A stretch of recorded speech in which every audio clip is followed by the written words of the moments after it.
There he is, look how close he is to Giovanardi. He's starting 18th with Matt Jackson, and he's now challenging for 5th place. He's trying to go around the outside, that won't happen. It's the hairpin. He'll tuck back in here, but there's no denying the fact that that BMW is very, very rapid. He's putting the championship leader and reigning champion Fabrizio Giovanardi under some serious pressure now as they come across the line this time. And just looking in the background there, Stephen Jurley looking for some wet track to cool those tyres down. His teammate, there he is, Colin Turkington, still has the advantage here over Matt Neal and Rob Collard. There's Jackson on the attack, and he's done it. Same thing again, tight line, and he's through at Hawthorne. Nice move for Matt Jackson, and he has now moved into 5th place. Great stuff from the youngster, and he really is making up for the disappointment of what went on here in the first race. Yeah, the guys they only have 2 types of tyre, a full wet or a, and again Jackson wide doing what Kane did the lap before, just staying on the track. Has he lost the position though? Back to Giovanardi, they're side by side. I think he'll be okay. He's got the left hand, yes he is, he's still okay. But they only have 2 types of tyres, but what sometimes the teams will do when the track is drying very quickly like this, they'll start on a set of wets that have actually been worn down, almost sort of halfway down, because the blocks won't move around, they get more grip. I wonder if that's what Jackson has done. Good question. That was the move when he got past Giovanardi, and it was very straightforward. But it's still Colin Turkington, the Northern Irishman, who leads this race at the moment, from Matt Neal, the double champion of former years, and then right behind him is Rob Collard from Hampshire, and he's really got the mood on here to try and take 2nd place, isn't he? Rob Collard, an aggressive racer. Matt Neal will be all too aware of that as he sees that white, red, black BMW sitting in his mirrors. Then it's Stephen Kane, who now is coming under pressure from the BMW. Mike Jordan, meanwhile, side by side with Giovanardi. These two have had contact in the past, and it's Mike Jordan on the outside as they head down towards Clairvaux, the first corner. Surely he's not going to be able to sweep around the outside of the Vauxhall, is he? Giovanardi, one of the most aggressive. You can't go through there side by side. Oh, somehow they got through there, still side by side. Wonderful stuff from 2 of the most experienced racers in British touring cars, still side by side. And Jordan's got through, but he has to straight line the chicane. Well, who said you could be brave at 50 years old? And no wonder this man is such an icon for the male fraternity, shall we say, hence the pink name on the car. He's got plenty of gumption. Yeah, well, this is great, wasn't it? Absolutely superb. They were still side by side at this point. Jordan tried to get in the end, he just had to sort of straight cut the chicane. He'd probably get away with that, because if he hadn't done that, they would have both ended up in the tyre barrier. So an interesting one. That puts Jordan then up 1 position and puts him into 6th. But up front it's still Colin Turkington leading. Matt Neal there in 2nd in the Vauxhall. In car number 4, still under pressure from Rob Collard right behind. We're on to lap 12 out of 16. Little way to go yet. Yeah, Turkington now does have a discernible lead. That 2nd is we're going to make him feel comfortable, but Kane under pressure from Jackson. This battle of the BMWs. Rob Collard now right up behind Matt Neal. He's spent the whole race behind him. He's been incredibly patient, certainly by Rob Collard's standards. He's often accused of being very, very aggressive, but he spent the whole race behind Matt Neal, and he will be thinking desperately about whether he can improve on that 3rd place.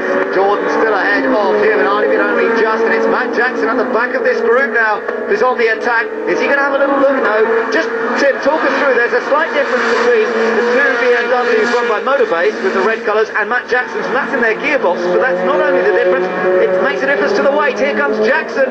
Is that slightly lighter car of Jackson's going to get through? I think it is. Jackson's done it. Great move. Now, that car is a fraction lighter, isn't it? Will that be helping? Not hugely in this situation. The Jackson car you're talking about runs the 5-speed gearbox. The Motorbase cars run a 6-speed gearbox, and the penalty for having the 6 gears is that they have to run 30 kilos heavier. Now, normally 30 kilos is 3/10 of a second, but I think there's far more difference in tyre performance and setup, because the guys are running sort of 4 seconds off the pace at the moment based on their lap time. So I think that isn't a factor at the moment, and Jackson's just got the car really hooked up. Giovanardi's got back past Jordan. That's how he did it on the straight. That's a slightly slightly odd one. Maybe Jordan's got a slight problem.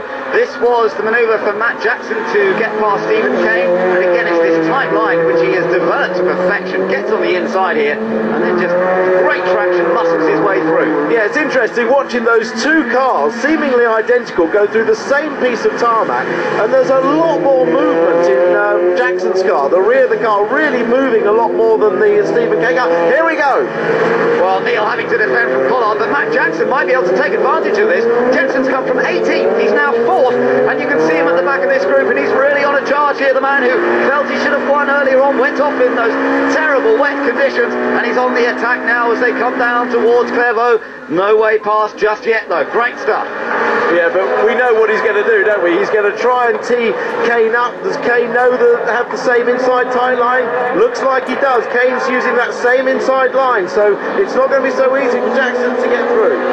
Oh, big slide. Yeah, that was wow. He's lost third. Oh, Collard, just when it looks as though they might get their best ever result. Collard, big slide, and he's just gathered it together. Yeah, he has. He's trying ever so hard, desperately. Slide again. I think the tyres are going away on Collard's car, but watch this. It's a great slide. Look, clips the curve, car runs wide, holds it, just runs out wide. Collard loses a bit of pace, and through goes Jackson. Jackson could win this race, you know. From 18th on the grid, do you reckon he could really? He could. Wow, well, he's still got a little bit of time. We're on lap 14 out of 16, so 2 and a bit laps still to go here. Turkington continues to lead this race, and now Jackson's next target is Matt Neal. How's he going to find a way past Matt Neal in the Vauxhall, the Vectra, which has been so strong this year? Bobbing, weaving, looking for any opportunity.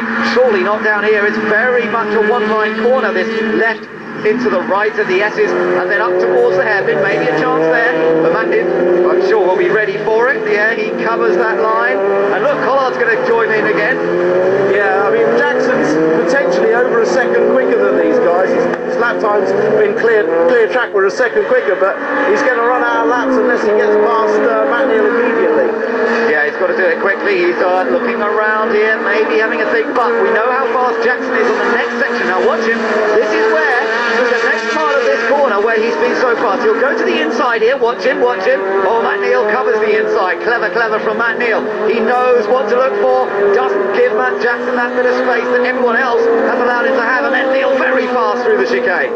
Yeah, Matt Neal always takes the tightest line. He likes to drive point to point as close as he can, and some drivers like to run out wider, but he certainly had it covered there, and that's effectively stopped any Charles Jackson out of winning the race, because he's run out. This is the other favourite place he's got. Though he might well have done it, he's got great traction out of Tower Corner, and Matt Jackson has moved up into second place. Matt Jackson has come from 18th, he's into second place, and he could still win this race, but there's a big gap between himself and race leader Colin Turkington. But this is one of the drives of the season, no doubt about it, from Matt Jackson in the BMW. He's fought his way past Matt Neal. Yeah, brilliant. Look, Matt Neal's actually a little bit wide anyway, so he opened the door for Matt Jackson. Again, Matt Jackson's able to get planted on the power early enough, and his momentum takes him through before they get to the left-hand part of the Jim Clark S's. And he's actually closing up very quickly on Colin Turkington. That's right, so still with a lap to go as they come across the line this time. Matt Neal under pressure there from Rob Collard, so it's still pretty tight there for third place. Collard still looking for that first ever podium finish for the Motorbase team. He's not given up on that hand yet, but there's no room on the way down to the first corner. On to the final lap then.